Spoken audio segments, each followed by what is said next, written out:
কোরবানি এলেই এক শ্রেণীর নাস্তিকরা গেলো গেলো রব তোলে এবং তারা কোরবানিকে বর্বরতা বলতে চায়। তাদেরকে কি বলবেন?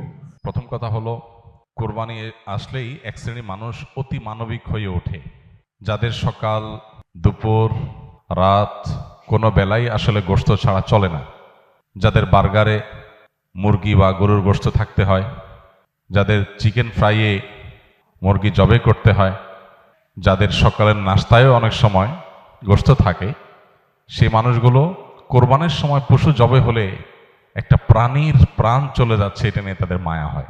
তাদের বার্গার চাবানোর সময় তাদের সে কথাটা মনে হয় না। এই জিনিসটা একেবারেই অনেক পুরাতন। আমাদের দেশে প্রতি বছর কোরবানি আসলে এই জিনিসটা আমাদের চোখে পড়ে।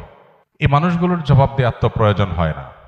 কোরবানির সমালোচনাকারীরা যখন বার্গার খায় তখন তার বার্গারই তার জবাব দেয়, তারা যখন বিরিয়ানি খায় তখন তার বিরিয়ানির গোশতের টুকরাই তার জবাব দেয়। এই পৃথিবীতে মানবতার ভেগদারি মানুষগুলো বেশিরভাগ ক্ষেত্রেই ভণ্ড এবং মুনাফিক এবং প্রতারক। এটা আপনি চোখ কান খুললে দেখতে পাবেন। আমাদের দেশেও দেখবেন অতি সুশীল, অতি মানবতাবাদী, অতি অধিকার কবচানো মানুষগুলো, তারা দেখবেন সবচেয়ে বেশি অমানুষ এবং সবচেয়ে বেশি অমানবিক কার্যক্রমের সমর্থক। আপনি দেখবেন মুসলমানদের রক্ত নিয়ে যদি হোলি খেলা হয় তারপরও তারা চুপ থাকবে, কিন্তু মুসলমান ছাড়া অন্য কারোর পান থেকে চুন খসলেই তারা সেখানে গেলে রব তোলে।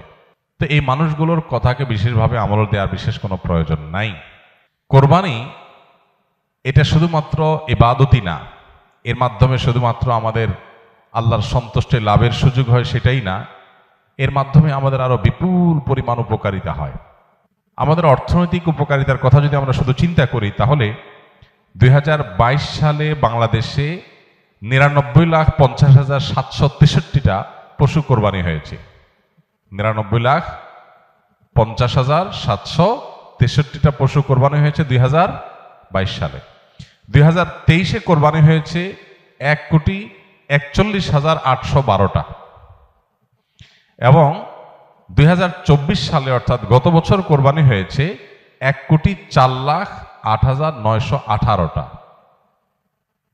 এই যে 1 কোটির অধিক পশু কোরবানির ঈদের দিন জবে হয় সারা দেশে, এই পশুগুলো একসময় আমরা ভারত থেকে অনেকটাই আমদানি করে তারপরে কোরবানি করতে হতো, বা কোরবানিটা অনেকটা ভারতের আমদানির উপর নির্ভর ছিল। কিন্তু আপনারা জানেন গেল কয়েক বছর ধরে, এমনকি এবছরও আমরা ইতিমধ্যে পত্র পত্রিকা দেখেছি,